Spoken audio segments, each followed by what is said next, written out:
going between twinks.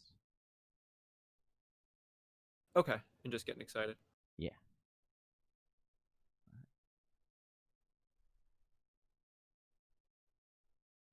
We're live. We're live? We are live. Here we go. At least I hope we're live. Johnny Game Time, Hicks. Yeah. Or we're getting really excited just our conversation with you, but that's all right, man. This is pretty much how we talk to each other all the time anyways. Yeah, pretty much. Maybe a few more pregnant pauses in between. Just a couple. But nothing super noticeable. Just At least I don't think so. No, but if you and I are really passionate about it too, then it's actually like take our conversations you and I have here on air on the TFW channel and crank up the intensity a little bit. Yeah. And the swear words too. Oh yeah, that's when it gets real entertaining. That's what the people like. That's probably what they're here for. Well, we should probably tell them why they're here, Austin. Not a bad idea, right? We are here for another mock draft with Johnny Game Time, Hicks. I'm Austin Sear. Right now, we are the Fantasy Whispers, bringing you a 12-team mock draft standard league, right? We're doing Toltem settings. Yep. So our league of record, Toltem, is a 12-team standard, and we are getting ready for our official draft this weekend on Saturday. It is a part of a weekend series that we are excited about every single year, more so than Christmas or your winter holiday of choice. It's different this year given the COVID situation, and not everybody was able to make travel arrangements happen. We do a live in-person draft. We've adapted it all to be a virtual experience this year. And in the beginning, it was a little challenging, but I am so excited for the program that everybody's come together to help create. From the videos we're going to be watching to the online presentations to, having the online draft. We usually do it in person. This time it's going to be different, but I'm still so excited about it and getting prepared, even just a little bit more in this mock draft for that one. Looking forward to that. Yeah, so this is a practice. We get to practice a little bit, and Whisper Nation is going to help us. We have professional drafters draft with us. They're called Whisper Nation. And if you want to join in and be a part of Whisper Nation, all you got to do is hit that sub button and hit that bell so you get notified anytime that we go live. And that's part of Whisper Nation. And then the other part is follow us on Twitter, where we will tweet out the links. And I also drop the link in here as well in the chat box. If you want to mock draft with us, we have 2 spots open left, 104 and 107. So if you want to join and mock draft with us, we'd love to have you mock draft with us. Just click that link in the comment section. We got 2 spots. Got the 4 spot, 4 and the 7. They could be yours. A lot of exciting pieces still available at the 4 and the 7. I've been kind of going back with the 1 or the 7. I'm selecting number 2 in our league of record. We're making those choices on Friday. And I like the 1, but I also like the 4 and I like the 7. Yeah, I've been playing around with those ones you usually have been doing the 105, and you didn't take the 105. So I was like, well, I'll just try the 105, see if I like it. I did a couple from the 106. My teams weren't bad. We'll see what I like what you've been producing from the 105, so I want to see maybe what I could do. And if I like it, maybe I will go there if it's open. Come tomorrow. That's crazy. That's tomorrow. That whole pick'em is tomorrow. I know. Really exciting on that one. You know, I read an article this morning in The Athletic. Rachel, I forget her last name, was the author, and she had a great piece talking about how to handle the psychological impacts of getting sniped in your draft. Yeah. That's a big one. It's a big one, right? Because she described it perfectly. It was like, here's the feeling I have when I get sniped. I'm getting really excited to draft my guy, and then all of a sudden, my guy is on someone else's roster. Yeah. How the heck is my player on someone else's roster? And then you have 60 seconds of disappointment, frustration, anger, and you're in a decision-making space. So it was about how do you prep yourself to be in a good decision-making space when you do get sniped. And the 2 things that she summed it up with that I think were perfectly echoed is 1, just count yourself a genius because your player, you had, maybe it's a couple rounds earlier and you've had you've gotten down low on this guy to figure out what he's all about, and you're excited about him, and then somebody else swooped him too. Agreed with your genius analysis on this pick. So one, feel good about yourself if you get sniped. And then number two is just plan on every round getting sniped. Ooh, that's if you plan interesting. on all, right? Yeah. See, this It's is like oh, go ahead. if you expect it to happen, you'll have a game plan already ready to go. Because I find myself when I don't have a game plan doing things like maybe I just grab the next best player at that position, or maybe I grab the guy from the next round I wanted so I don't get double sniped. Yeah. And I don't think that's the best decision-making state of mind to be in when you're in there. So just plan on getting sniped before you do. I like that. What I typically like to do is narrow it down to about 4 guys per round that I really want. Just like I look at each round based on, ADP, what I know that typically will tend to happen based on our drafts. I'll kind of look at it, right? And I'll say, okay, typically in best case scenario, or I just go round by round. I just say these would be the 4 guys if I could have any 4 guys in this round, based on ADP. Yeah. And then when that comes around, if one of those 4 guys is in there, then I'm good. Then I'm like, oh great, I got one of my best my 4 best scenarios. And then if they're all, if let's say there's 1 there or 2 there that I've already narrowed it down, I've done my research for, and then someone falls, right, that I didn't expect, then it's like, oh, okay, well, now I could just quickly do a reassessment and say, all right, I've already evaluated all my other guys. Now I have this guy real quick. I'll evaluate. I don't like him as much. I'm going to go with my original plan. Or I really didn't think he would be here, and somehow he fell this far. I have no idea. He should have been going in the second. Now he's here in the 4th or 3rd, whatever. I'm gonna take him. But yeah, it's definitely having those alternative thought processes, already planned out, already gone through before you enter your draft. And that's why we mock draft so much. Like, we get hit up all the time and people are like, don't you guys get tired of all these mock drafts? And it's like, no, because all we're doing is collecting data, because we're just doing different things and drafting in different ways. So that way, when we're in the actual spot, if we see something or we have to pivot to a point, we're like, oh, I remember doing this in a draft. I know what I have to do the second half. And then you're able to do it. So it's big. Exactly. Yes, we still got those 2 spots left. We're going to be getting started here in just a moment. And Johnny, I think you laid it out there perfectly. And it reminds me of my favorite Dwight D. Eisenhower quote, and that is, plans are worthless, but planning is everything. Yep. Just the process of working through your list is going to set you up for all of the unexpecteds that usually end up happening in a draft. Make your tiers, put together your big board. Don't rely on the ADP of the program you're using. We're using Sleeper right now, but Yahoo, ESPN, NFL.com, these are all popular other platforms that host a ton of leagues, and the ADPs are wildly different. Yep. I went ahead and started using NFL.com recently because that currently is our platform of choice in our league of record. And you got Allen Robinson as like the 5th receiver off the board. You got all these, I mean, and it's one of those things when you look at it and you say, well, okay, what's the case for and against on this one?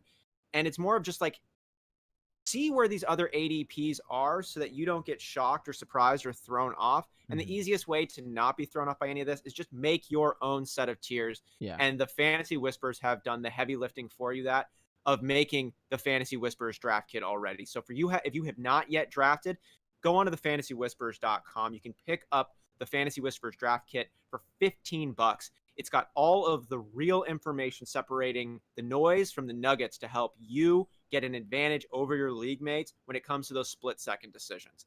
Split-second decisions that we're about to make right now in this mock draft, Johnny. Should we go ahead and get this guy started? Yeah, let's go ahead and get her started right now. Fire her up. Fired up. All right, Whisper Nation, we're going to get it going here. I want to give a big shout-out to everybody who's watching us on YouTube. If you are watching YouTube, give us a thumbs up, hit that button, and be sure to like and subscribe. And everybody here in the Sleeper draft room with us, Dumpster Fire, Jacob Bley, Admiral Thrawn 1, Death by Rona, Big Travie, Zachary F.E., Reed, Tyler, and Easy Daddy, thank you guys all for joining us here on this Thursday. We're mocking along here in a 12-team standard. Great to have you with us. I might do something real funky on this one. Real funky. We'll see. Jacob Bley right before me, I should say. So he will probably be taking a lot of the picks that I normally would grab. I've been experimenting at that 5 spot as I've been messing around with it there. For me, at least, I'm loving what Derrick Henry brings to the table. I love what Dalvin Cook could do. We talked about this on the last mock. You take CEH at the 5. I think there's some justifications for that. You might not be happy week 1 or 2, but that's a 1 through 3 back on a good team that I don't think you're going to be disappointed come playoffs. There's just so many ranges of outcomes that I could potentially see for CEH, and so if I'm at the 105, and Derrick Henry is still there. Generally, I would just lean more towards Derrick Henry than CH, just because I'm not so certain. Like, based on touchdown vultures and things like that, I could see. I put it into the data. I statted them out, and I could see a really realistic possibility where CH is just like a top 20 back, top 15 back. As opposed to where he's going right now. And so there seems to be a lower floor for me than I think Derrick Henry has. I don't think anyone's going to challenge him for any touches in that backfield. There'll be some other running back there getting a few per game, but I imagine they saw how much that worked. Giving him 25 touches a game, that really worked. And I think that they're going to continue to do that. I think he'll also get more receiving down work than a lot of people think. And so, to me, I think Derrick Henry just has a higher floor, and dare I say his ceiling is higher too. I think that's a very good take on this one. Yeah, Darrynton Evans, the rookie they drafted, has been impressive in camp, and the coaching staff has been a big fan and says that could be like an Alvin Kamara light type of back for him. But I'm still, and they're also looking like they're really only going to be running 2 running backs with it. News came out today from the Titans camp. But even so, just like you said, Darrynton Evans is not going to be cutting out of Derrick Henry's workload unless Derrick Henry needs just a spell on this one. And I think his floor is probably the highest of any running back, maybe in the first round or otherwise. And for me also, I'd say that I would take Dalvin Cook still above CEH just because of that floor, because of the role that he has in the system, the way we've seen him used already with the Vikings. And both Derrick Henry and Dalvin Cook are great stashes for me in terms of who their handcuffs are. You've heard me talk a lot about handcuffs and which handcuffs I like to put on my squad, and even sometimes which players I then like to draft based on the insurance policy and that handcuff availability. And Dalvin Cook's got Alexander Madison. Derrick Henry's got Darrynton Evans, and they are the clear backups to these guys. They're not going to be competing for work. They're not going to take anything from them, barring health. But if something happened to Henry or to Cook, those are going to be the first guys taken off of the waiver wire if they're not already swooped up. Versus, say, like if Saquon Barkley went down, you're asking yourself, is it Wayne Gallman or is it Dion Lewis? That's going to be picking up the majority of the work over there. It's not as clear cut of a handcuff situation. So I think that, and Dalvin Cook and Derrick Henry are really, really nice choices. But CEH, obviously, Darrell Williams is looking like that strong handcuff option behind there.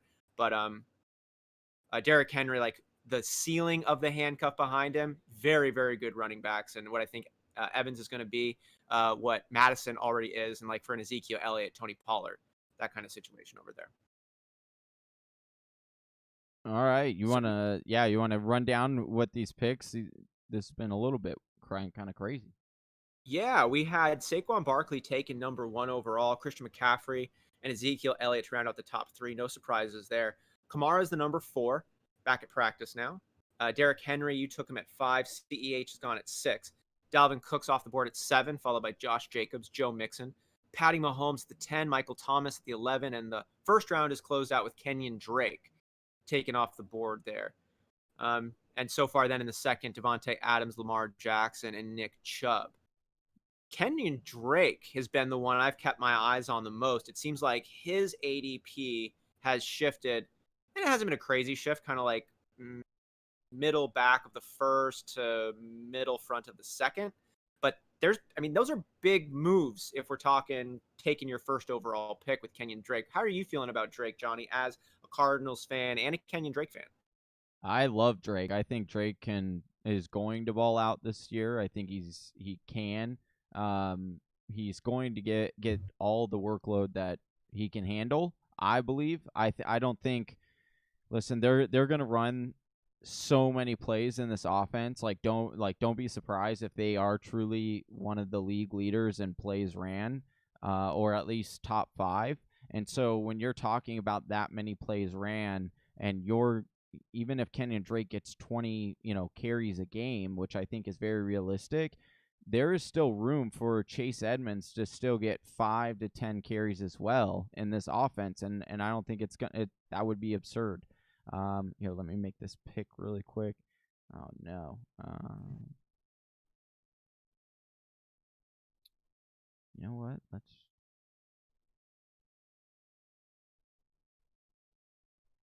go I have not drafted Hopkins this year on a team, and I want to see what it looks like. Speaking of the Cardinals, you have been fading DeAndre Hopkins, which has been a little surprising to me. I'm a huge Hopkins fan, and I'm not concerned by his migration to the Cardinals this year, but you have been. And this is even as a Cardinals fan. You want to walk Whisper Nation a little bit through what your concerns with DeAndre Hopkins are?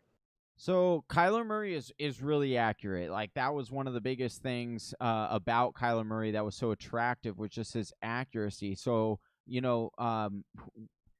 we always talk about wide receiver. If there's any wide receiver that could buck this trend, I would say it would be DeAndre Hopkins, because he's had a plethora of. It's kind of funny. His career path is very similar to Larry Fitzgerald, as far as like, he had a decent quarterback, and then his quarterbacks were all trash, but they could still somewhat get him the ball, and then he finally got like a really good quarterback and had a good gel with him, and then hopefully, now he's going to Kyler, so he continues that, unlike Larry Fitzgerald. There is so much history showing that quarterbacks or wide receivers that go to new teams regress. And I think that the difference between when Hopkins was, being targeted before by a terrible quarterback that he didn't have much chemistry with, he was the only option, really. He's coming to an offense now where they have a lot of options. We just talked about Kenyon Drake. Talking about Larry Fitzgerald, Christian Kirk, big fan of. They're also saying Dan Arnold could be involved in the tight end spot here, and then you've also got Andy Isabel. Like, there are a lot of people that are more than capable of receiving the ball here in Arizona, and so I think because of that, Kyler is going to do a really good job of spreading the ball around, and just that's what the air raid offense is. It's not necessarily like, yeah, he'll go to his one-on-one matchup with Hopkins because Hopkins is just a beast. And Chris Godwin in the third. How am I going to pass that up? You know what? Ooh, no. Yeah, I'm gonna try this, because this is Chris Godwin and Hopkins is really hard to pass up, and I want to see what this looks like. I've never done this. This is wild.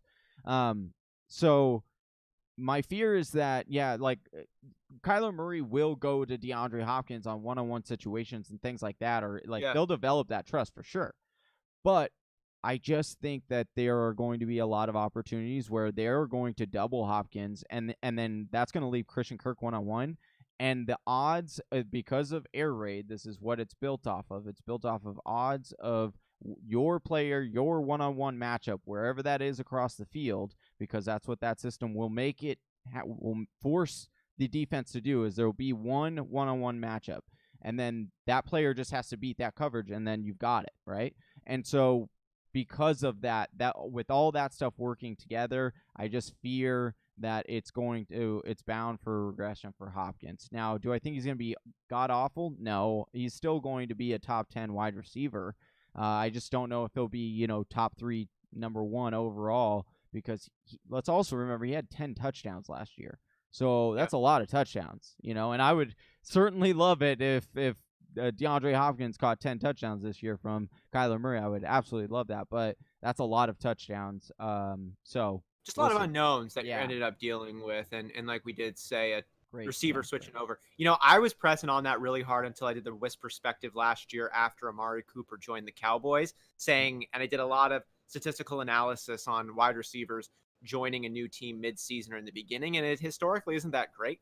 But Cooper did really well when he went over there into Dallas, so I'm going to bite my tongue on holding that. But I love that take there, as we yeah. saw you pick up DeAndre Hopkins. We're finishing up the third round now in this 12-team mock draft. I led it off in the third, taking David Johnson. We saw Aaron Jones gone after that. Kenny Galladay, Mike Evans, Chris Godwin, Allen Robinson, Cooper Kupp, Adam Thielen. Big run of wide receivers. Then Todd Gurley, a couple more receivers in Cooper and Odell Beckham, and Jonathan Taylor now coming to the end. I want to take a look and talk about this third round and how many players we're starting to see seriously elevate up into the third round. We've done dozens and dozens, hundreds maybe even of these mock drafts. So we've known where these guys are showing up a lot. And I'm looking at Odell Beckham. I'm looking at Allen Robinson. Guys who were typically going in the fourth, sometimes even the fifth rounds, are now in the third. Do you Mhm. think this is justified, Johnny? And should we expect to see more of this? Yeah, I think it's definitely justified. I mean, Allen Robinson is a really good wide receiver. We kind of joked about this in one of our text threads or message threads for our dynasty because Allen Robinson, everyone, I have one of my jerseys that I sometimes throw on the wall for the show is an Allen Robinson. I'm a big fan of his, but it's because he's a really good wide receiver, but he's more quiet. And Yeah. yes, and I'll also give you like the Bears offense doesn't just like jump off the page, and Mitch Trubisky isn't the best quarterback and struggles, frankly, to get the ball to Allen Robinson consistently. And so I just think though with Nick Foles, I'm gonna say this because I said it last year with Ryan Tannehill, and I'm just gonna officially call it now as if I mean, I don't. Most people probably already knew this, but Nick Foles will be the starter of this team.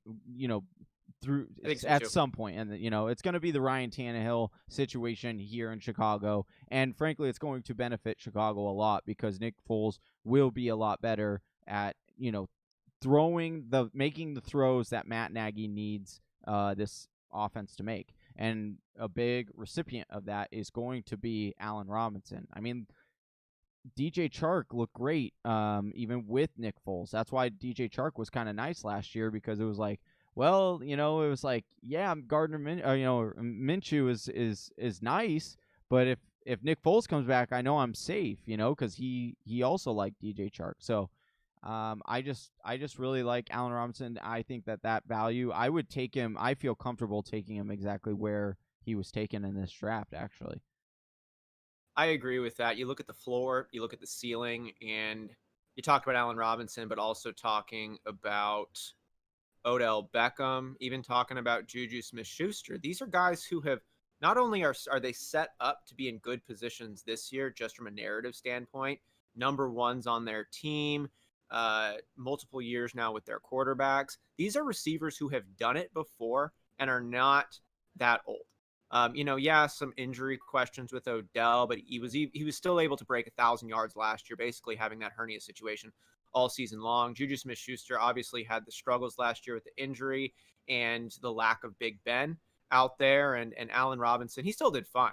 But these are all guys who have had 1,400-yard seasons in the last couple of years already. And barring health, I think they're situated to – you're not surprised if any of these guys finish with 1,400 yards. And Right. to me, I'm rather taking a guy who's done it before and is set up to do it again versus, say, like a Calvin Ridley, who still hasn't broken 1,000 yards once in his career, is still going to be the number 2 option behind Julio. So you need something weird to happen there. And we were seeing Calvin Ridley, for instance, going, no knock on the man. I think he's going to be fine. But if we're just talking about where ADP is now shaken out, to me, it makes a lot of sense to see guys like Juju, Odell, Allen Robinson to go above guys like Calvin Ridley, or Yeah. even A.J. Brown, who had a really, really good year with Ryan Tannehill throwing the ball, and we all expect great things out of him. But it's like, hey, if A.J. Brown does what Juju Smith-Schuster did 2 years ago, or the same for Allen Robinson that one magical year in Jacksonville, or Odell Beckham, you're like, wow, what a great season. And these are other guys who have already done it, and there really isn't a reason they can't do it again. Yeah, I mean, some things are a little wonky to me. Like, I mean, we were talking about the conversion of NFL versus sleeper, and to me, like DJ Moore is going more so where Cooper Kupp is going in NFL, and Cooper Kupp is going more so where DJ Moore, or even further actually, than because he's going after Robert Woods, and I think that's the right call. I think DJ Moore should be in the third round, and I'm completely okay with anybody going there. I mean, it is a nice value where you're getting him now. Like getting him in the fourth round is absolute. I think that's a steal. But I think in most leagues you are going to have to take him in the third round to get him. But that's again why it's so vital not only to mock draft on your platform that you draft on, but it is also good to mock draft on other platforms you don't mock draft on, because then you can start getting a sense of like what other people are thinking. And when you start doing that, then you get a feel of like, okay, why is Cooper Kupp in sleeper going in the third round versus in the sixth round in NFL? Is there something I have to evaluate there? Why is the gap there? And like, so there's just a lot of different ways that you can find advantages through your league. People are always looking like, oh, what are the biggest sleepers? Well, here's the thing, like everyone knows who the sleepers are. Everyone, like, this is 2020 where everyone is always on the internet now. Like people know who the sleepers are. People know who the quote unquote busts are. People are aware of Will Fuller's ceiling. Yeah, exactly. And it's just like who believes it, who doesn't, and then you kind of like figure it out for yourself.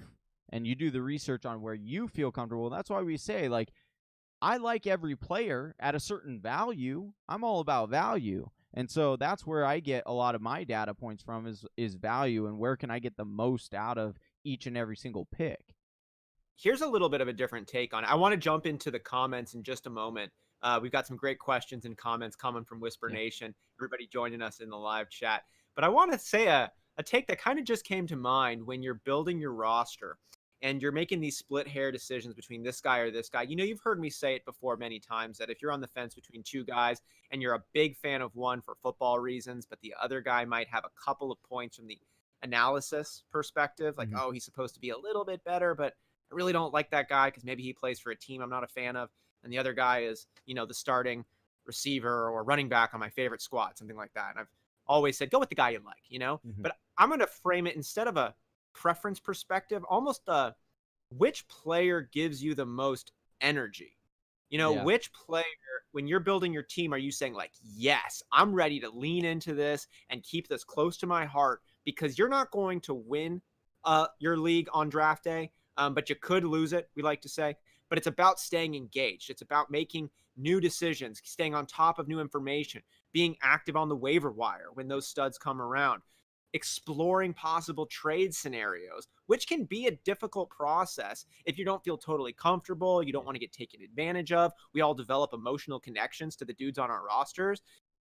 But staying active and continually trying to improve is going to put you in a much better situation to make the playoffs than if you are passive on it. So if you can build a team that makes you say, like, I'm excited about this, I want to keep looking and seeing what they're doing.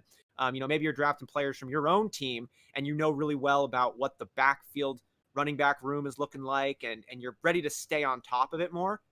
That's going to give you an advantage in your terms of decision making as it goes throughout the year, because you have to stay with it. You have to keep making moves. You can never just draft and then relax. You can't even just draft and say start the starting players this week. You got to be on the waiver wire at a minimum, and if you can stay active through the trades and make some improvements there, you're going to set yourself up well to make the playoffs. Yep, absolutely. All right, we got a bunch of questions in here. What do you think about Jake 1079, what do you think about Julio in Dynasty? I'm thinking about trading for him. I'm gonna say close to home for you, Johnny. Yeah. Well, I personally traded Julio this offseason in my Dynasty league. I got what I feel is an absolute steal. But people in my league did not think that way. So the trade that I ended up making was actually with Big Travie.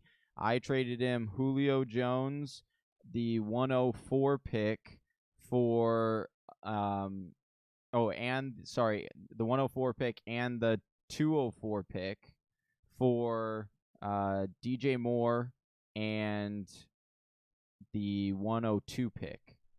And so I traded Julio, which a lot of people were like, you're crazy. Now, Julio is getting older, but here's the thing. Julio's still going to have at least 2 to 3 more really solid years of football left. He is of that elite class of wide receiver, and so he should still be effective. He will have kind of like the Larry Fitzgerald stuff where he is going to still produce even deeper into his career, I feel. And so if you're trading for Julio, it depends on what you're giving up.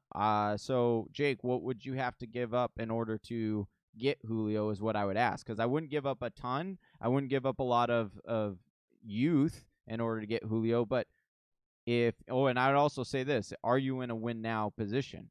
Because if you're in a I can win this year if I have Julio, but I'm trading away Julio to get, I don't know, like you want to get some, CeeDee Lamb. Like if it was like, oh, I'm going to trade Julio for CeeDee Lamb, I don't know if I would do that deal. Yeah, you would hit me up for Terry McLaurin was the main piece on my end. I think you would offer me was like Julio Jones for Terry McLaurin in a second. Yeah. And I got to be honest, I felt like it was a really good deal. And the main reason I didn't was simply because of the heartstrings. I drafted Terry McLaurin in the 17th round of our startup, and he was just popping off, and I felt like a genius, and it's like, no, I can't let that go. And I'm not hating it though now. Like for my win now situation, Julio would still be the preferred option, I think. But I think you said it really well there of just like what's your specific situation. And one thing I wanted to highlight just as a mental note I've seen in these trades before we get to some of these other questions here, is the difference I think in psychology that happens when you're talking about an aging player and you're making a trade with someone around draft time in like April, and then closer to the start of the season in September. And it's not that much time, but you might have a birthday that happens and people process, 29 to 30 or 30 to 31 in a lot different ways. It's like that $3.99 versus $4, right? Yeah. Like that little bit there. So if you are planning on moving on from some of your older studs, I would say try to do that as soon as the season is over and just let all that extra age that's going to happen in the offseason on their team. And I don't think it's a bad idea. You can go ahead and trade Julio right now, but Johnny said he's going to definitely have a couple more years because of how elite a talent he is and entrenched in the Falcons system over there. I don't know what I want to do here. So while you're picking those points, while you're picking your player for the next one, I'm going to start up a little bit earlier on the questions here. Yaz wants to know how Nuke, how his nickname said, or how it's said, N-U-K. Is it Nuke or Nicky? I think that's what he's talking about, like with the Three Stooges. That's funny. Or Coffee Nuke? Nook? I think it's Nuke, like the like the nuclear bomb. Yeah, I'm pretty sure that's what it is. Okay, we got Miles H coming in here with a bunch of questions here. So, Austin, I'll throw this one to you. Who will be the starting RB in Jacksonville? So we've got Azigbo, we've got Armstead, and we've got Chris Thompson that are over there.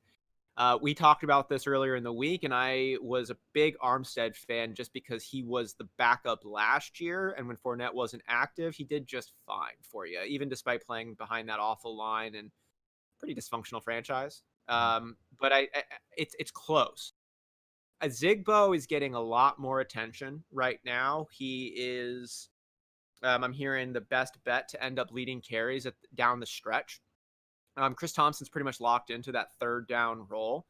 But I think you're going to be seeing a committee approach for early down work to get it started. And whoever performs better is going to be ultimately the back getting the most volume over there in Jacksonville.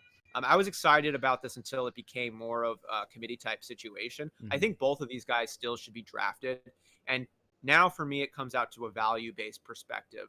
I'm not reaching on either one of these guys, but I'm really excited to grab the second of the two as long as it's not too early in the rounds. But if I'm sitting here going back and forth between a number 2 wide receiver or some like rookie running back who's second or third on the depth chart, and I can take a guy who's got a real shot of being a starter, even a starter playing for Jacksonville behind that porous offensive line, I'm still taking the value of a starting running back and even just rolling the dice on whichever one is available. But I don't have a strong preference right now. We haven't seen any work. There's no preseason going on in front of us. And the coaching staff has been a little all over the place. And the beat writers, from everything I've picked up, haven't been strong in one or the other. But Ozigbo is the one trending up. Armstead, it seems like it's his job to lose, but he did have that COVID stint. And then he's been out recently with some other non-COVID related illnesses and issues. So Zigbo has been getting a lot of the work. And sometimes it's like, you're the guy in the role. Can you just hold the role? So that's my take on it, Johnny. Did I miss anything out on there? Or is there something else that Whisper Nation should be paying attention to in Jacksonville?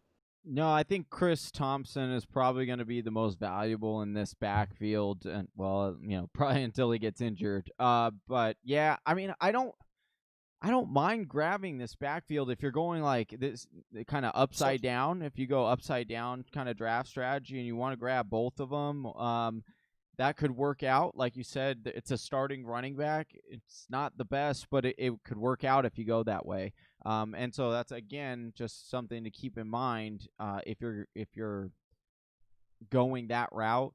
But I think you hit it on the head.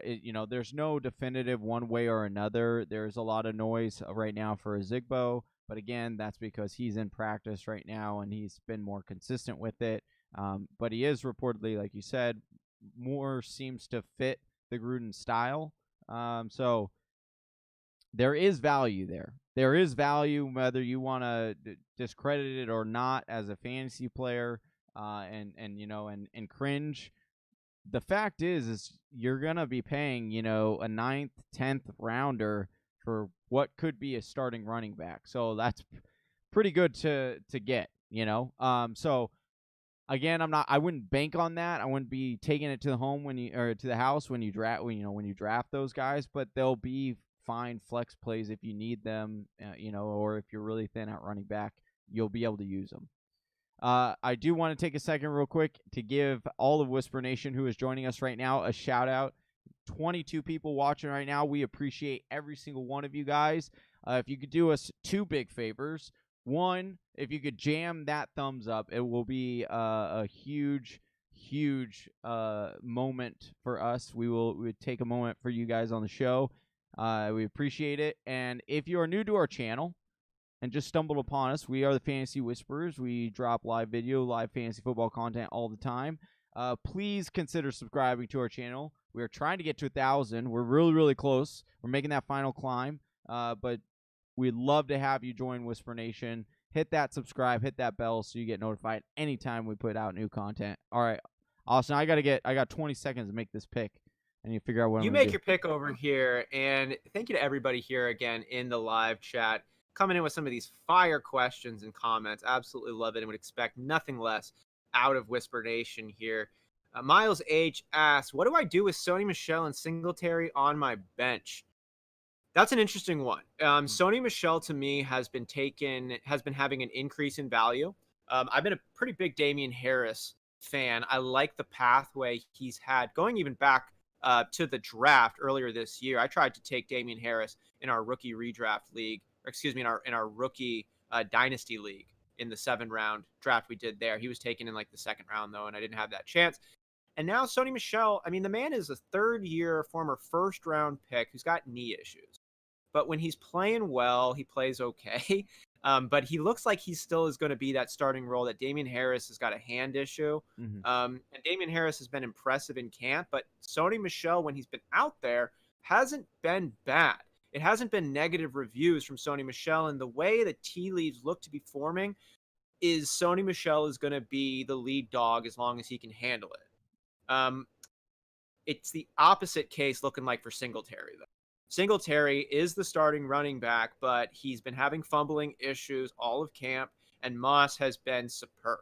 Moss, of course, has not had a single NFL down in practice or in an NFL game, but He's physically a little bit more impressive in terms of stature. His pass catching work has been a point of praise, and his camp performances have just been awesome. Most of the beat writers over there in Buffalo are expecting Moss to have the advantage for goal line work today and the advantage for early down work later on in the season to Moss as well. So I would honestly try to get Singletary, maybe try to get some value for him if you could. Maybe talk to the Moss owner or somebody who's desperate for running back. For Sony Michel, though, I mean, if you don't, I think he's a really nice bench stash. I think he's a nice bench player there. If you can obviously get somebody who's going to pay a premium for him, I would consider that. But I'm comfortable sitting Sony Michel on my bench because I don't think his value is going to change much throughout the year, but I think Singletary's is going to go down. Yeah, it will be interesting to see where that Buffalo backfield kind of goes. But like you said, yeah, everything that's coming out has kind of like been negative for Singletary and been quite positive for Zach Moss. So, and like I had mentioned earlier in the show, I'm a huge my major draft strategy that I go with is I just try to get the best value. If I like a backfield, I try to get the best value in that backfield. I don't force it. I just let it come to me. I have found myself just always taking Zach Moss and never taking Singletary because, I'm a fan of Singletary, but it's just too much unknown. And so I would always just keep passing on Singletary, and drafting Zach Moss in the 9th, 10th, 11th round. So I just think that, like the upside is there for a guy like Zach Moss, and Singletary is just not good news coming out, and you kind of have to read that stuff. But I don't know if you'll be able to get any good value Johnny, right now. Yeah. Really quick while I'm on the clock in this one, Damian Harris or Raquel Armstead? I would go Raquel.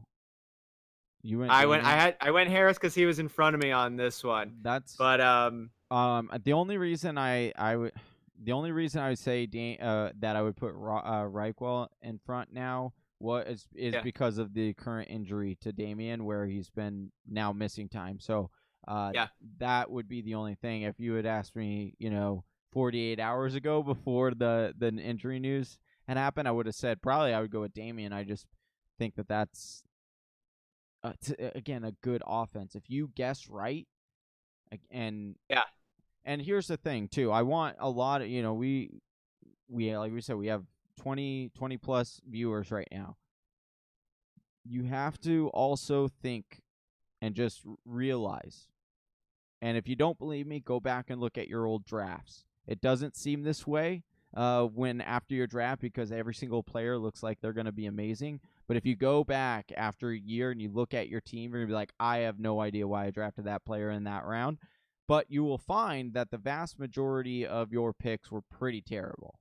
It is what it is. That's fantasy football, but that's what happens. And so if you're telling me that's when I kind of changed my opinions on like who I wanted to really start going for in these later rounds, like, take the biggest dart throw you could possibly make, because odds are you would have whiffed on whatever pick you were going to make anyway. And so if you're going to whiff, might as well whiff swinging for the fences. That's my strategy, or that's my argument. So Damian Harris, pre-injury, that's the right answer. And if we hear any updates on him getting better, I do think that's probably more so the right answer.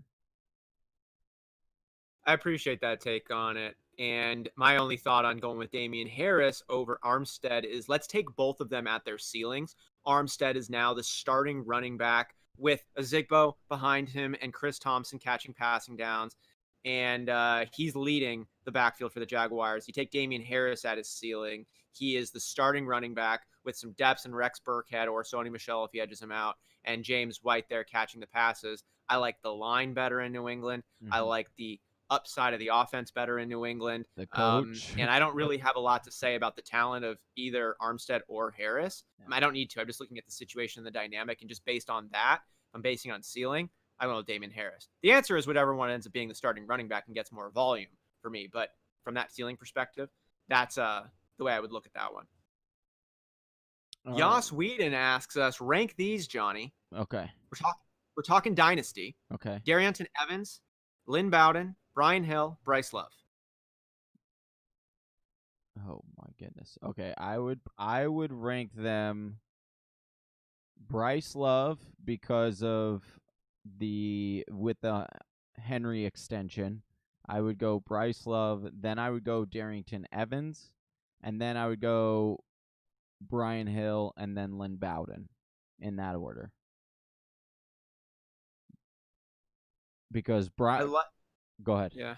Go ahead. I was gonna say I've been just Bryce Love would have been the top of the list for me 2 weeks ago, but he's looking more like a Jag in a just a guy route. We're talking like a 3rd round drafted guy coming off of multiple injuries, who has seemed to have been relegated to the 2nd and 3rd team work, while Adrian Peterson has kept his lead and Gibson has been climbing up. I know Gibson's more of a gadget guy right now. Well, did you hear the news that was came out? Tyreek Hill and CMC. Yeah, did you see that blurb though that came out today? I don't know if it means anything.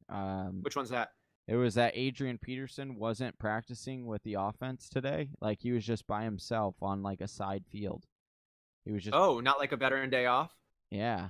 No, it wasn't a veteran day off. It was just like by himself. So like I don't know what it didn't. I tried seeing if there was like any other information, and literally that was just it. And I was like, okay, well, what does this mean? Like, what are they trying to like trade him, release him? Is he like what's going on? So I just think that Bryce Love is the most immediate to be able to or has the easiest path to being a starter out of all 4 of these guys.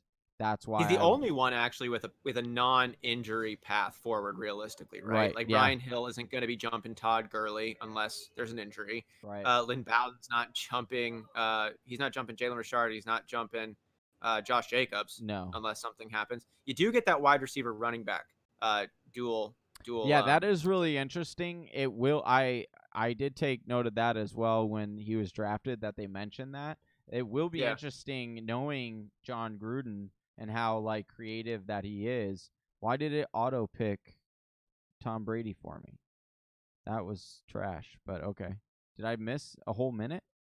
I don't know. I didn't say. I mean, I'm enjoying this dynasty conversation here. Yeah, maybe. But so that is super intriguing that you say that, because I was like, oh, that's super interesting. If they were to use him in Wildcat, or then he could have some value there. He could, right? If he ends up being a gadget guy like a CMC or a Tyreek Hill. But when I hear these types of players, I'm thinking more of like Tavon Austin status.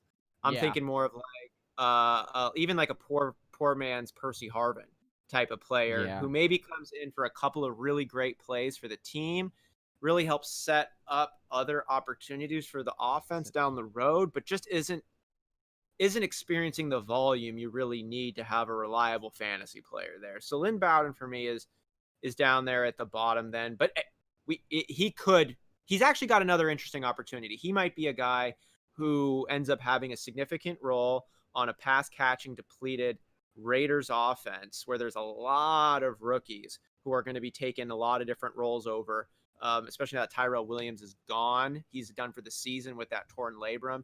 Darren Waller and your boy Hunter Renfrow are the only returning pass catchers, and Josh Jacobs, but he doesn't really catch passes. So you got Henry Ruggs, you've got Bowden, you've got the other rookie that they took early, Edwards. And so, Lynn Bowden could actually have a weird pathway to some fantasy relevancy, but so I would agree with you on those ones there. Darrington Evans is a really intriguing guy, especially if that news out of Tennessee is legit and them really leaning on just 2. You got a run-heavy offense with a great line that's now saying Evans could be a Kamara light. And even if he's just that 3rd down back and gets 5 extra touches a game, because of how versatile the Tennessee offense is, that could end up being one of those scat backs who has more value than just like a Tariq Cohen, but could end up being like James White was last year. Yeah. If we're talking ceiling. My thing is on auto pick right now. How do I get it off? This has never happened. Apparently it was my Julian Edelman pick went into the auto pick. And now how do I get this off? Technical difficulties happening during the draft. all I want to do is be able to draft my guys. All you want to do is draft your guys. Like, Yeah, it does that have you as sucks. Why didn't it took Tom Brady for me? Like, why? I wish it would have at least taken Cam Newton instead of Tom. I'm glad it didn't, though. I'm happy taking Cam here with that upside play. I think it saw that I wanted to double dip with the Kyler and the the DeAndre Hopkins. So it was like, oh, they must want another quarterback, and they went with the double dip before. So we'll give them Tom Brady this time. We got people. Okay, dude, let's see. I'm digging up. Screwed up the last pick. Josh Allen And this is sorry. This ends up bringing up another good point as Johnny's getting his auto draft handled. Is it up in the top right corner? Can you mess with the settings there? But this is a great point that we've arrived here, and it's that your draft is obviously going to have your analysis that's being considered, and you want to make the right choices. But there's a couple of housekeeping items that really can separate how well your draft ends up turning out. These are some like basic things that might be common sense, but common sense ain't always so common. Know the rules of your draft. Know if it's half point PPR, full point, standard. Know if you got 2 quarterbacks, 2 tight ends. A lot of leagues end up throwing little curveballs in there. So just make sure you've got a full understanding of what the rules are and any technical situations. If you're doing it online, make sure your internet's good. Make sure that, we had it last year in Sleeper when one of our members in a draft of ours was pulled up Sleeper, looked all good, but then the names weren't showing up. It was like the roster they just weren't there. And it was a legit problem. So make sure you got your internet squared up. Make sure you know the rules. Make sure you've got those housekeeping items addressed because, God, it really sucks to have a roster selected for you. Yeah. And then you got to look at it for 4 months. That shit sucks. Yeah, that's terrible. But then even it's about on 2 levels, right? Like let's say you get Tom Brady auto drafted for you, right, Johnny? And you hate that. And you're like, this sucks. And then let's say Tom Brady has a flashback year and he's a top 3 quarterback and he's just peppering Gronk and Evans and Godwin and Fournette's just freaking catching. He gets 120 targets this year, and all that crazy stuff goes down. And then you're like, I don't even get credit for drafting this dude. Like all I did was bitch and moan about him being auto selected, and now he's my best player. And so just hey, sometimes it's better to be lucky than good, I guess. You just take it. You take the good with the bad in that. Hey, maybe being good sets yourself up to be lucky too. You got what? The chat is just going wild right now. Good to see it. Yeah. Yeah, good to see. So Rahulio says, I'm drafting from the 12th spot. Should I take 2 RBs early? I want to hear your take on this, Johnny. But for me, in this year, 2020, I freaking love the running backs that I'm finding available at that turn. Mm-hmm. I've got my big 3 in Saquon, CMC, and Ezekiel. I've got Alvin Kamara as the Alvin Kamara role. Then I've got Derrick Henry and Dalvin Cook right there, and CEH right after there at 7. After I hit that 7, I'm still loving the guys that are available. Josh Jacobs, Joe Mixon, Kenyon Drake, Nick Chubb, Miles Sanders. I love the ceiling and the floor for all of those guys. I love the talent. I like their role on the team. And hell, you're in the back spot. If I could grab Kenyon Drake and Nick Chubb, or Kenyon Drake and Miles Sanders, or Joe Mixon and Josh Jacobs, if something like that happens, hell, I freaking love that. And let's say all these running backs get taken and you're then situated like the best running back available is Nick Chubb or Miles Sanders or James Conner even. Then you get to pair him up with Michael Thomas. And I don't hate that at all. And if every running back gets taken, if there's like the best running back available is James Conner and your first overall spot, I mean, I'd probably go Michael Thomas then. Yeah. And your second favorite wide receiver, Tyreek Hill and Michael Thomas, Julio Jones, Vontae Adams, really can't go wrong with one of those guys. But as far as the running back, I love who I've been finding available at the 12 spot at that turn. And unless you're in a PPR league, I would not advise on going wide receiver. It just does not work out like you think it would. Even though you're getting, in theory, the best 2 or, 2 of the top 4, 2 of the top 3 wide receivers, It just generally does not work out fantasy points wise. You're better off going a wide receiver running back than doing that. I want to share with Whisper Nation a little research I pulled together and I shared with you and Big Travie last week about the positional outputs between we'll keep tight end off the board between just running back and wide receiver of the top 1 through 30 for running back and the top 1 through 30 for wide receiver. Mm-hmm. And what I found is in standard leagues, so non-PPR leagues, the number 1 running back is better than the number 1 wide receiver by a pretty big margin. Mm-hmm. Last year it was Christian McCaffrey breaking over 300 points, and Michael Thomas breaking 200 points. I think actually CMC broke 400 points last year. He it went crazy. It was like crazy. And Michael Thomas was like 270 in some formats. In some formats. So it was a massive point differential between the top running backs and the top wide receivers in standard and in PPR too for the couple. But for standard leagues, the running back at that same number, so like the number 25 running back compared to the number 25 wide receiver, the number 10 running back compared to the number 10 wide receiver, the running back was better at that number until you got to about 28. So the number 27 running back was better, had a higher point output than the number 27 wide receiver, but the number 28 wide receiver had a better output than the number 28 running back. Mm-hmm. But when you go to PPR, it starts flipping around 9. So the number 9 running back, the number 8 running back was better than the number 8 wide receiver, but the number 9 wide receiver was better than the number 9 running back. But if you're in a standard league then, and you're taking it all the way, you're like at the 12, 13 picks there, based on that information, you're better off trying to grab a couple of running backs. Also, it's easier for a wide receiver that's later on down the drafts to surprise people and jump up in the top 10 than it is for a running back that's kind of an unknown to jump up into the top 10. So it's tempting. I agree with what Johnny said, to grab a couple of studly wide receivers, but just be careful with that one because running backs are still produce more points in fantasy football. And definitely in a standard league. Yeah. All right, some dude went wide receiver ×5. I'm in a dynasty league. Wow, he started his dynasty off with 5 straight receivers. Interesting.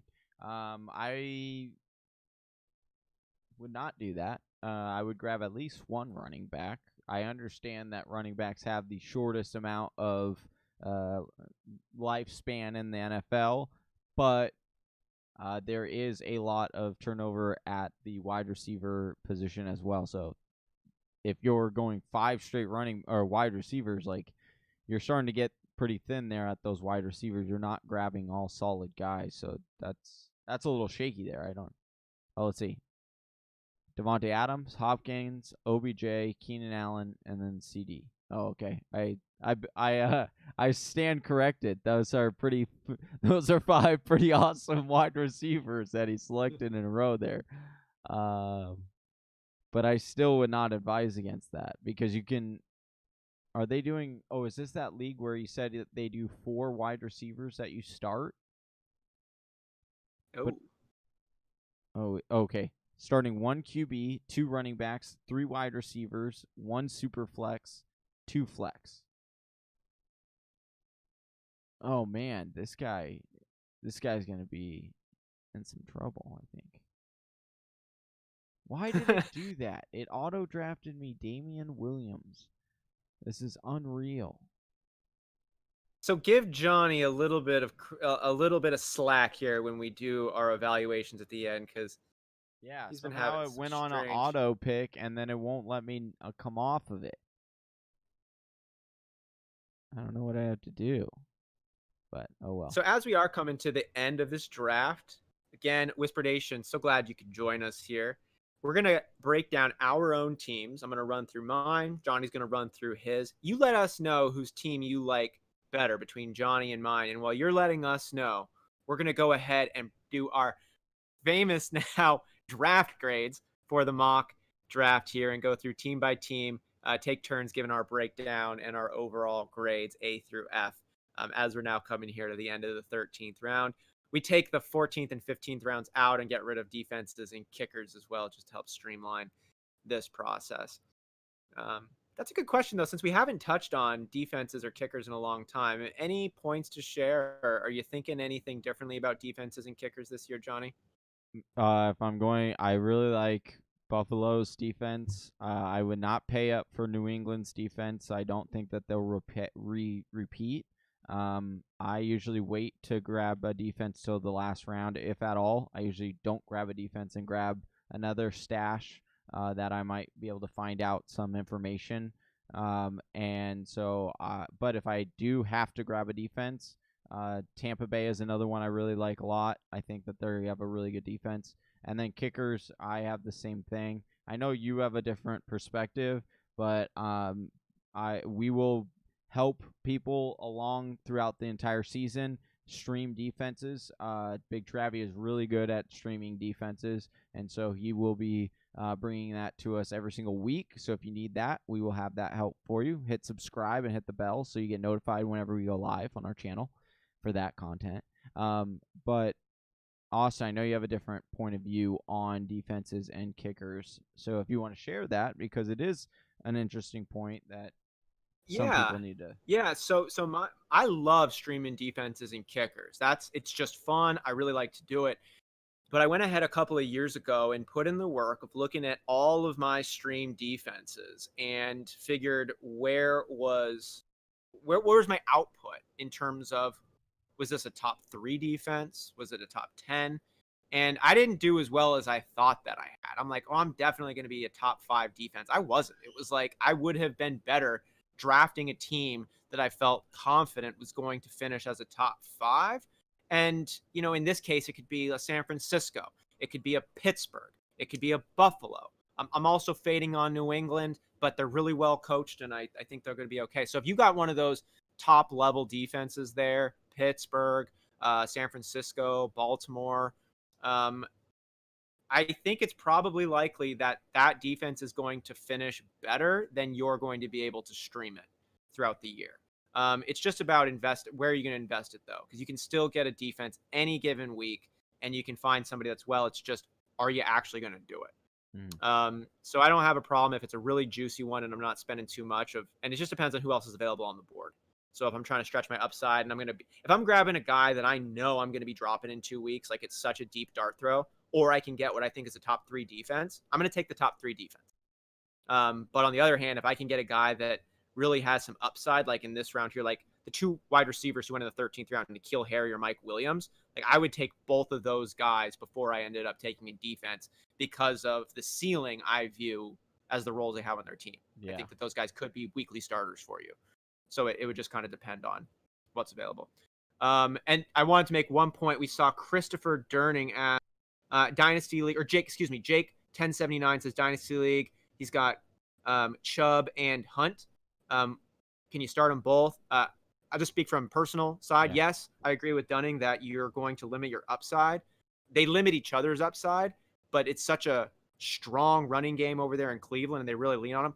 I started both Hunt and Nick Chubb in our Dynasty playoff run, and they got me like combined 30 points every week, including in the championship game. It was like close to 20 for Chubb, and then like between 9 and 15 for Hunt in a half-point PPR, and it was really nice. So it didn't do me any damage at all. I was getting close to 30 every week with them. Yeah, there's a little bit more risk, but that offense is going to run the ball a lot. So I think you're good. All right, Austin. Let's get to these draft grades. Yeah, you want to run down your team real quick since you had the 101 spot? Most definitely. So I went ahead and took Saquon Barkley at the number 1 pick. This is a standard again. There's no PPR here. I like Saquon this year a lot. No high ankle sprain, and even with it, he breaks 1,000 yards with a good yards per carry. So I'm taking Saquon Barkley. I like that number 1. George Kittle, elite tight end to pair up with David Johnson there in the 3rd. Volume play with Dave Johnson. And if Leonard Fournette situation taught me anything, it's when the organization says they don't like a guy, they're not kidding. and that can have impacts. And on the flip side, when an organization is in love with a guy, so much so that you give up maybe the best wide receiver in football for this 28-year-old halfback in David Johnson, Bill O'Brien just been going off. He's going to be getting a lot of volume. He's going to be getting every opportunity.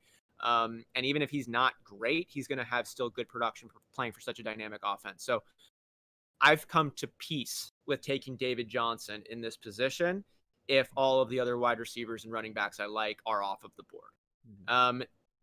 Saquon Barkley, David Johnson, my main running backs there. Keenan Allen is my wide receiver 1, and Cam Akers is going in my flex. I got Devontae Parker and Will Fuller as my other set of wide receivers there. So Keenan Allen, Devontae Parker, and Will Fuller going for real upside play with these wide receivers there. Darrell Henderson Jr. just to lock up the Rams backfield. I'm not really worried about Malcolm Brown anymore, given the reports coming out of camp. So I feel Darrell Henderson, Cam Akers, you got the starting running back in Los Angeles. Damian Harris, that's a high upside dart throw there in case he gets that role. Cam Newton is my quarterback. Taking him late. I like the upside he brings to the table, and balancing that out with Ryan Tannehill, who finished very strong for the Titans last season, second half. And Chris Herndon will be my tight end, and Zigbo, the aforementioned, is going to be on my bench as well. Hopefully he gets the role over Armstead over there in Jacksonville. So that's my squad. All right. Pretty good. All right, I had the 105, so I went Derrick Henry, then DeAndre Hopkins, Chris Godwin, which I was really unsure about, but then I actually kind of liked how it had. And then I got Leonard Fournette in the 4th, went with Kyler in the 5th to get the double dip with DeAndre Hopkins, J.K. Dobbins in the 6th, then Jarvis Landry in the 7th, then Tony Pollard in the 8th, and then from here it was like, I don't even know. The only picks that I made were the Mike Gesicki and the Jalen Reagor, but Julian Edelman, Tom Brady, and Damian Williams were all picked by the computer. Thanks a lot. But I like what I did here. This was the first time I drafted from this 105 spot, and I think it was pretty good. Started off real shaky. I love this upside for yours there. Let's say if we look at it just on the upside play there, Leonard Fournette, he's taking over the role. He's the halfback for Arians and Tom Brady. Him and Derrick Henry, that's nasty. Hopkins and Godwin, love that. Kyler Murray's ceiling is in space. Yeah. Not the hugest J.K. Dobbins fan, but Jarvis Landry, you're not going to go wrong there. Tony Pollard, if anything happens to Zeke, you're through the roof there.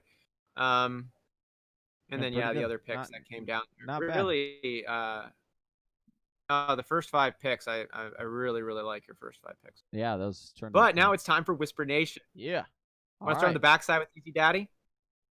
Yeah, let's go, Easy Daddy. What's up, Brian Douglas? Just joined in. Said, what's up, Whisper Nation?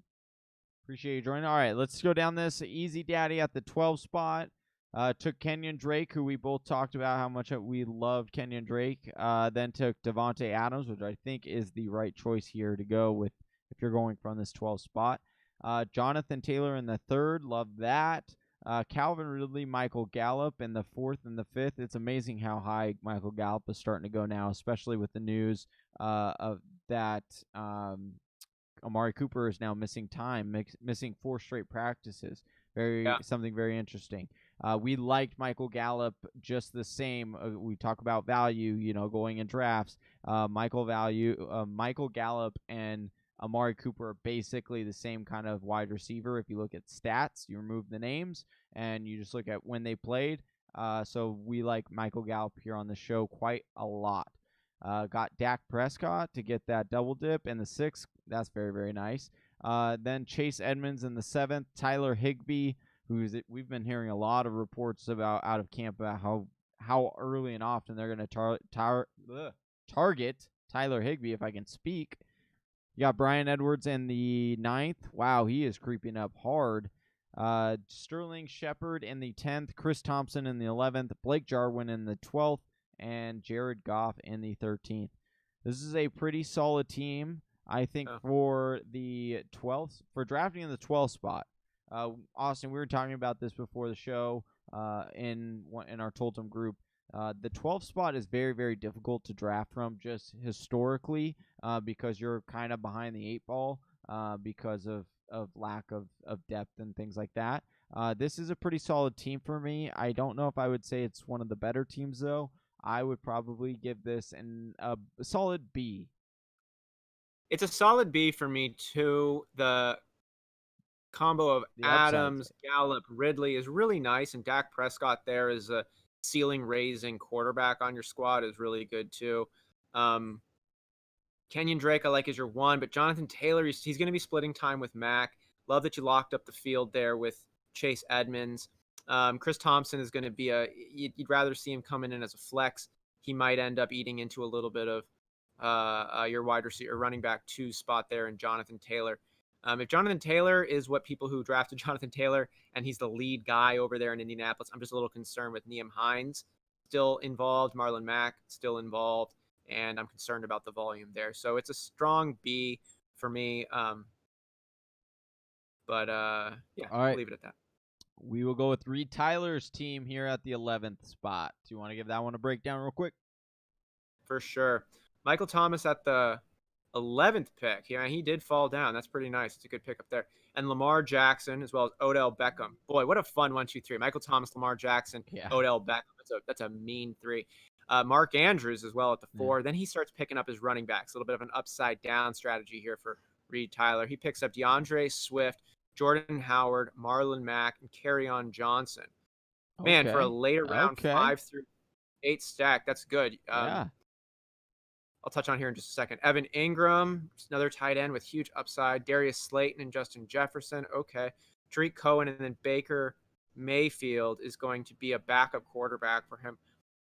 I think this is an excellent example of pulling off an upside down draft.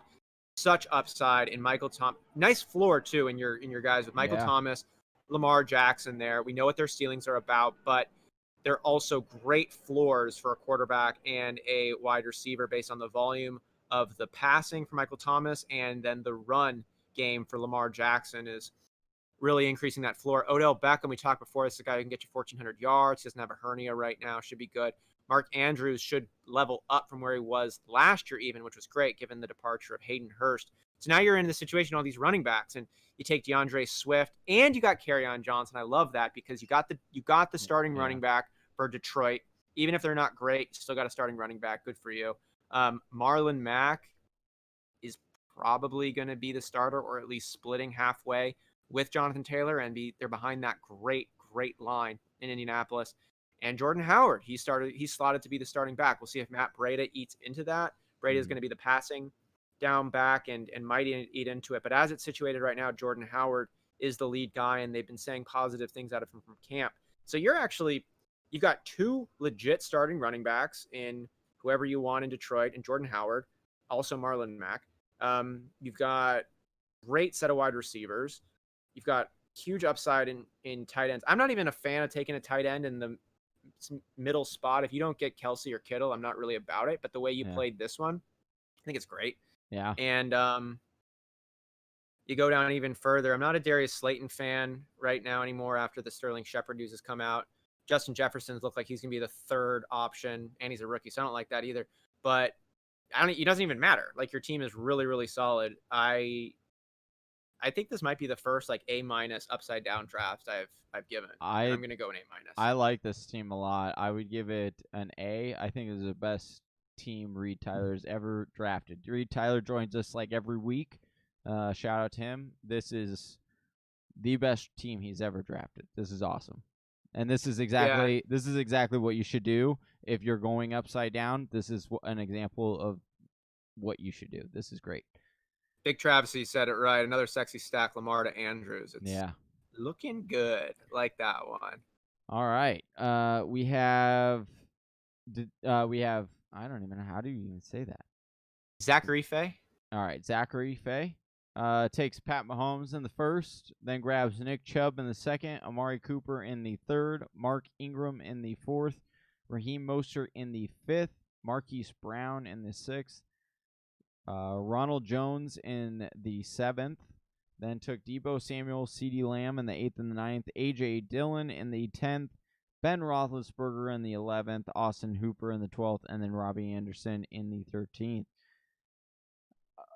Let's see. I like this team. I think that it is very well balanced. The Amari Cooper news does have me a little concerned there, obviously, with his wide receiver one, but I like the upside of Marquise Brown here, and He does have CeeDee Lamb too. If anything happens to Cooper, CeeDee that is Lamb's going to get a true. bump in targets. That is true. I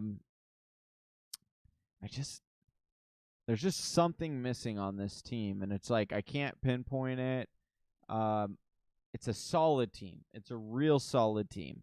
I would probably give this team a B plus. This is a B plus team. It's real solid. I'm doubting some of these wide receivers and wondering if the lack of depth at the wide receiver position might come back to haunt him. But if there's a position that's really easy to pick up on the waiver or easier than the other ones, it would be wide receiver. So I'm kind of feeling the same way that you were there about what's kind of missing. And I think here is what it is. You got a lot of sexy names that actually have lower ceilings than you might expect from a feeling standpoint. Like Nick Chubb is awesome. Like he's one of the best running backs in the NFL from a from a metrics and like deep analysis point of view. But he's also got Kareem Hunt over there. So his ceiling is limited. Mark Ingram outperforms his ADP all the time. But there's a ton of running backs over there in Baltimore right now. Yeah. His role is stable, but he's just not going to be like a 20-25 touches kind of guy. And then Mostert, another part of a big running back. Ronald Jones is technically the starter, but does anybody really think he's going to finish that way? Yeah. So I think that for me is just kind of where a little bit of the pause comes in. But I love this squad in terms of look at your starters. You got Mark Ingram and Nick Chubb. If my opponent has Mark Ingram, Nick Chubb, I'm like, damn, that's pretty good. Yeah. Patrick Mahomes, best QB in the game. You're like, damn, that's good. You look at his wide receivers, Amari Cooper and Marquise Brown. That's going to those are some heavy hitters.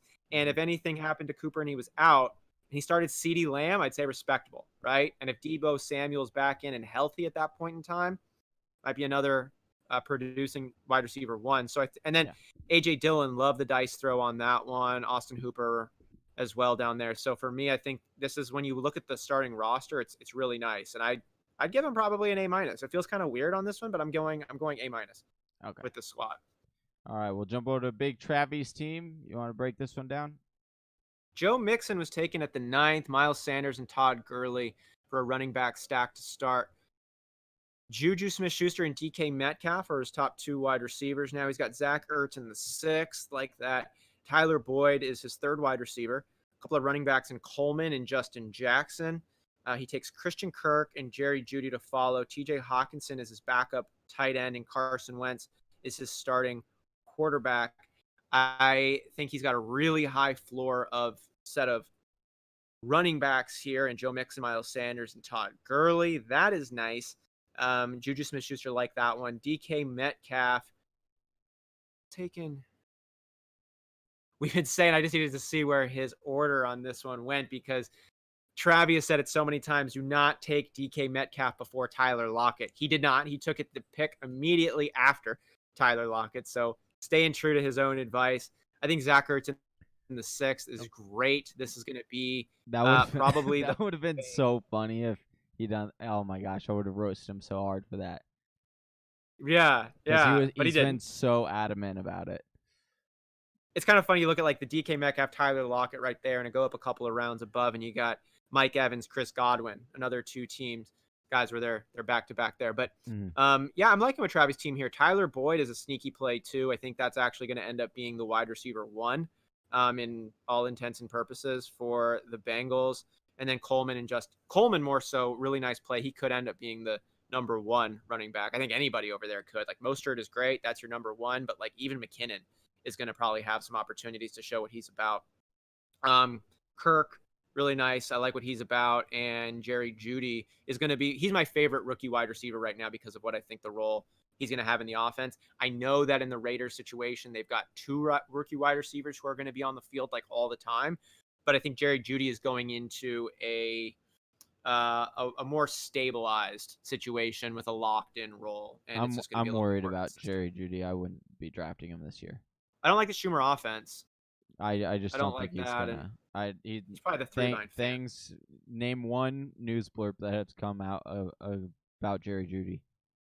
You haven't seen I mean, one. there's been some noise out of camp. Like he's the number 2. He's going to be starting number 2, right? There's been no noise. There has been no noise other than he's a good route runner, which we already knew. I don't think it's going to be a good year for Jerry Jeudy. All right, we will go to death B plus. by B plus. That's right. We got to give. I will. Yeah, I like B plus. That's a good. I like Travis's roster there. I like what he did there. All right, death by Rona here at the 108 spot. We have Josh Jacobs and James Conner as his 2 running backs. Then he took Adam Thielen, DJ Chark, then Tyler Lockett as his 3 wide receivers that he would start. And then Zach Moss here in the 6. Wow, Zach Moss in the 6. That's a reach for your guy. Reach for your guy. He did. If you're telling me Zach Moss in the 6th or Devin Singletary in the 5th, then you're having a conversation about what you really want there. I don't know if I'm touching him either with either one of those price tags right there. But this is a great way to make those things up there. Why is J.K. Dobbins such a better choice than Zach Moss in the 6th? I even think that J.K. Dobbins in the 6th is a little bit. I was just trying to see if I actually just needed a running back, to be honest with you. That's why I took J.K. Dobbins there. I am not of the believer that J.K. Dobbins is going to get a monster workload. I just think the upside is there for J.K. Dobbins if something were to happen with Mark Ingram, and that's how I needed my team. But yeah, gotcha. I am still weary on J.K. Dobbins in the 6th. Like, I don't know if the workload is going to be there like people think it is, but we shall see. And then he took Deontay Johnson in the 7th. That's a little bit early. Alexander Madison in the 8th. Rockwell Armstead in the 9th, Matthew Stafford in the 10th, Noah Fant in the 11th, Darrington Evans in the 12th, and then Malcolm Brown in the 13th. Didn't really like those. I am not the biggest fan of this team, unfortunately. I mean, this team is solid. It's okay. It's not a value-based team, right? No. I want to call Death by Rona here Mr. Stretch because he's reaching a lot. Yeah, I think I think he panicked on some things and he wasn't sure where guys were going, and I think it'd end up coming back to him. I would give him a B here, though, because I do like his players. I do like the guys. I don't like I would give him a B. B minus. B minus. For the wide receiver stack with Thielen, Chark, and Lockett, that's it's nice, but it's an unsexy trio. Like Thielen, DJ Chark, and Tyler Lockett. You're just none of these guys have top upside, like top number 1 wide receiver upside to me. But I like the floor that they all present. It's a fine team. It's just not it's just not a sexy team, but it's a pretty stable squad. I'd go B on this one. I like the Matt Stafford pick down there too. All right, so moving over to now Admiral Thrawn 1. We're going to jump over the auto drafted team. So in the 6th spot, he took Clyde Edwards-Helaire, starting running back for the Chiefs. And Austin Eckler in the 2nd. Trio of wide receivers in Allen Robinson, DJ Moore, Terry McLaurin. I like those ones. That's nice. That's a very sexy trio to me. Deshaun Watson, his QB in the 6th. And a trio of wide receivers, Philip Lindsay, James White, Matt Breida. Hayden Hurst is his top tight end. Not a bad one to have in the double-digit rounds. Preston Williams in the 11th. Daniel Jones is backup QB, and N'Keal Harry in the 13th round, the last pick here. I think this is a really good upside team. This might be my favorite one thus far. I love the way Reed Tyler pulled it off, but if we're just looking at a straight-up roster perspective, like CEH and Austin Eckler in your 1 and 2 is huge upside. Mm-hmm. And then Allen Robinson, DJ Moore, Terry McLaurin all could be – well, Allen Robinson and Terry McLaurin are probably going to be the main veins for their offense, and DJ Moore only behind Christian McCaffrey in terms of focal points over there. So I think this is really, really nice. 1, 2, 3. Deshaun Watson, one of the most upside quarterbacks we've got. I think he's actually being slept on a little bit. I think you can make a case for him being the number 3 quarterback right now. And then for the trio of later round running backs, I love these ones he picked up. Philip Lindsay, James White, Matt Breida. Philip Lindsay looking like he's in a pretty close timeshare right now with Melvin Gordon. We'll see how that ends up shaking out, but at least right now it's probably closer to 50-50 than a lot of Melvin Gordon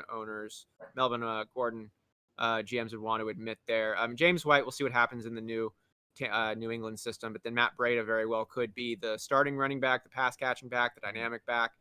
It's Jordan Howard's to lose, but he might. Hayden Hurst, great tight end play, and you got him kind of late there too. He's going to be filling in that Austin Hooper role, and great physicals. Who's behind Mark Andrews in Baltimore now? He's with Atlanta. I love the upside that he brings. Preston Williams, fine. Daniel Jones, nice backup quarterback there. And N'Keal Harry, really like the upside. N'Keal Harry, last year's first wide receiver off the board, coming into his second year in New England now brings. So I like this team a lot. I'm giving him an A minus. Yeah, I have A minus. I don't think it's better than Reed Tyler's team, but it's probably I like it the second most. A minus for me. All right, we are going over to Jacob Bley's team here. 103 spot. Took Ezekiel Elliott, then Chris Carson in the second. Love that combo. Oh my goodness. Yeah. And then took Kenny G in the third. Love him. Russell Wilson in the fourth. Kareem Hunt in the fifth. Cortland Sutton, AJ Green, Latavius Murray, Mecole Hardman in the ninth. Then Boston Scott in the 10th. Anthony Miller in the 11th. Jonnu and Dallas Goedert in the 12th and 13th round. I really like this team. I love this stack of running backs. I think his wide receivers are very solid. The AJ Green is a little questionable, but the value is fine. I'm okay with swinging for the fences there because the Mecole Hardman pick, I think he's on your bench week 1. Yeah, exactly. And I think he could start 3 running backs week 1, and I love this team. I would give this an A minus. I think this is equal to Admiral's team. But I like this team. This is a good job. Good job, Jacob Bley. Yeah, I'd agree with everything you said there. And hey, Superstar Titus 18, good to see you here as well, man. TFW. Yeah, I love it. TFW, FTW. Oh my God, you can say that. How fun is that, Johnny? What? FTW. Oh yeah, that's right. That's All right. FTW. It's not even like a tongue tire. It just flows. Yeah. Okay. All right. So dumpster fire. We'll see if you're true to your name. Christian McCaffrey in the 2. Travis Kelce in second round. Aaron Jones in the 3rd. That's a fall. You got to like that. Robert Woods, Melvin Gordon, T.Y. Hilton, Antonio Gibson. A couple of receivers here in Marvin Jones and Henry Ruggs. Gardner Minshew is his starting quarterback. Deshaun Jackson in the 11th. I think that's a steal. Darrell Williams in the 12th and Phillip Rivers as his backup quarterback. I think this is a good team. Christian McCaffrey and Aaron Jones are his starting running backs. Melvin Gordon is his third one. I have no idea how Melvin Gordon fell to the 5th round in this. Like, this was crazy. You know what it was? I want to just comment because I went back and forth. I was thinking about Cam Akers or Melvin Gordon. And in like a week ago, it would have been Melvin Gordon all the way. I was thinking about Melvin Gordon in the 2nd round. But with that missed time that he's having, and then, Royce Freeman starting to come into the picture in camp along with Phillip Lindsay, I'm like, damn, this is looking a little bit more committee-based than I was thinking a week ago. And on the opposite side, what I'm seeing in the Rams with Cam Akers, as because of Darrell Henderson having that soft tissue issue going on. So tissue issue.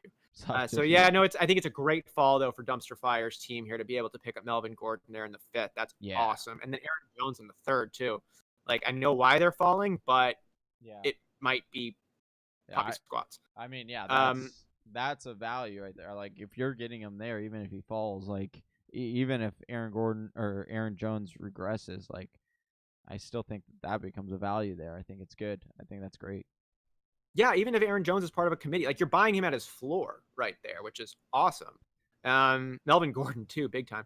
And then let's see, your wide receivers are going to be Robert Woods, T.Y. Hilton. That's a really nice one too. I got no problem with that, especially the ceiling play of Hilton and the floor of Robert Woods, who beats his ADP every year. And I don't think this year's an exception.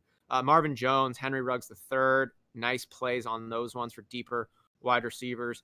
Your quarterbacks are Gardner Minshew and Phillip Rivers. Not the biggest fan of either one of those, but it doesn't really matter. Like, they're going to be fine.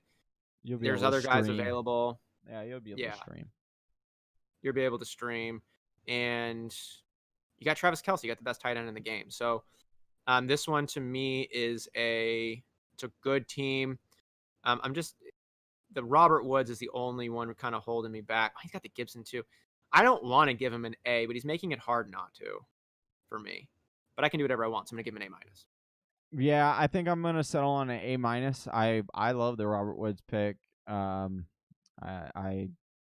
I'm just like, I didn't like the second half of his draft. That's kind of where I would go with the A-. It went from an A to an A- with the second half of his draft. But I think this is a very solid team. I would be really happy if I were entering a season with this team. I'd be pretty jacked about it, actually. So well done.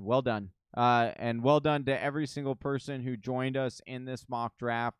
We greatly appreciate each and every single one of you. And if you want to join in and mock draft with us next time, we know that the season is coming up, but we might squeeze in one more mock draft next week. I don't know.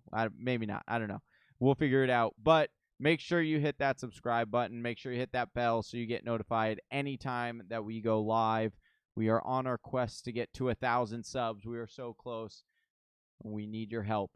Whisper Nation. It's awesome. Come on, help us out, y'all. Yeah. We appreciate you guys so much, Whisper Nation. Until next time, hey, good luck this weekend. If you need help drafting, get our draft kit. The link to it is in the description below. Until next time, that is Austin Sear. I'm Johnny Game Time Hicks, and we're out of here. Good luck this weekend, Whisper Nation. Peace.